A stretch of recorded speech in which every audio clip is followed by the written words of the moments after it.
Class 10 Bangla আয় আরও বেঁধে বেঁধে থাকি, লিখেছেন শঙ্খ ঘোষ। এর বিষয়বস্তু হলো, তোমরা সবাই লাইক অ্যান্ড সাবস্ক্রাইবটা দিয়ে দাও। আয় আরও বেঁধে বেঁধে থাকি এর বিষয়বস্তু হলো, সাধারণ মানুষ আজ এক ভয়াবহ প্রতিকূল পরিস্থিতির শিকার।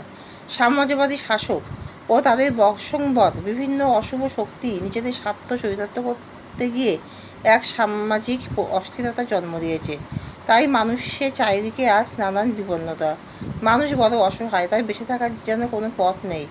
এত হতাশার মাঝে বাঁচার একটাই পথ, তা হলো সংঘবদ্ধতা। এই ক্ষয়ে যাওয়া সমাজে সাধারণ মানুষের কোনো ইতিহাস নেই। যদি এবার থেকে থাকে তবে তার সাম্রাজ্যবাদী শক্তির কাছে পদানত হওয়ার ইতিহাস।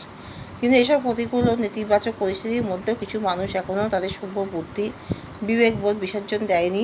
কবি তাদের ঐক্যবদ্ধ হতে আহ্বান জানিয়েছেন। তারা যেন আরও সংঘবদ্ধভাবে থাকেন, তবে সাম্রাজ্যবাদী শক্তির পরাজয় অবশ্যম্ভাবী। কবি শঙ্খ ঘোষ তার কবিতার মাধ্যমে মানুষের কাছে এই বার্তায় পৌঁছে দিতে চেয়েছেন যে প্রতিকূলতা, অসহায়তা, বঞ্চনা ও সংশয়ের মাঝেও সংঘবদ্ধ হতে হবে, কারণ একতা, সম্প্রীতি ও সম্মিলিত শক্তির কাছে উদ্ধত শক্তিকে নতজানু হতেই হয়। এটাই সভ্যতার ইতিহাস। তাদের সামাজিক অস্থিরতার জন্ম কীভাবে হয়েছে? সাম্রাজ্যবাদী শাসক ও তাদের বশংবদল বিভিন্ন অশুভ শক্তি নিজেদের স্বার্থ চরিতার্থ করতে গিয়ে এক সামাজিক অস্থিরতার জন্ম দিয়েছে।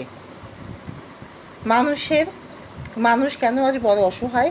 কারণ সাধারণ মানুষ আজ এক ভয়াবহ প্রতিকূল পরিস্থিতির শিকার হয়েছে। সাম্রাজ্যবাদী শাসক ও তাদের বশংবদল বিভিন্ন অশুভ শক্তির নিজেদের স্বার্থ চরিতার্থ করতে গিয়ে এক সামাজিক অস্থিরতার জন্ম দিয়েছে।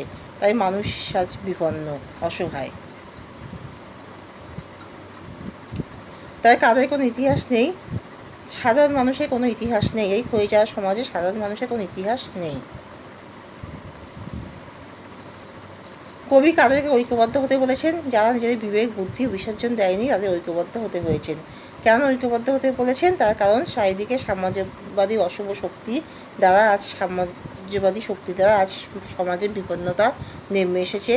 কারণ তার সাম্রাজ্যবাদী শক্তি যাতে স্বার্থকে চরিতার্থ করতে গিয়ে সমাজে নানারকম অস্থিরতা জন্ম দিয়েছে, বিশৃঙ্খলা জন্ম দিয়েছে। তাই সাধারণ মানুষ ঐক্যবদ্ধভাবে এই সকল অশুভ শক্তির থেকে নিজেদেরকে সঠিক পথে চালিত করতে পারবে, সমাজকে রক্ষা করতে পারবে। সমাজে সাধারণ মানুষের একত্রিত শক্তি এই অশুভ শক্তির সাথে মোকাবিলা করতে পারবে।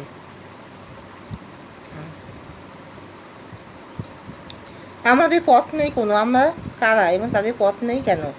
পথ নেই এখানে আমরা বলতে আজকে যুদ্ধ বিধ্বস্ত পৃথিবীতে সবচেয়ে ক্ষতিগ্রস্ত, নিপীড়িত, শ্রমজীবী, শান্তিপ্রিয় মানুষকে বোঝানো হয়েছে। পথ বলতে এখানে কবি সাধারণ মানুষের জীবনে চলার পথের কথা বলেছেন। সুস্থ সমাজ ও সুন্দর পৃথিবী পারে মানুষের চলার পথকে মসৃণ করতে, কিন্তু আজকের পৃথিবী সাম্রাজ্যবাদী শক্তির আগ্রাসনে ভীত, সন্ত্রস্ত। সাধারণ শান্তিকামী মানুষ বিপন্ন, অসহায়, গৃহহারা। এই সব মানুষ তাদের ভাবি প্রজন্মকে বাঁচাতে গিয়ে তাদের নিজেদের অস্তিত্ব আজ সংকটের মুখে। তো এখানেই শেষ করছি।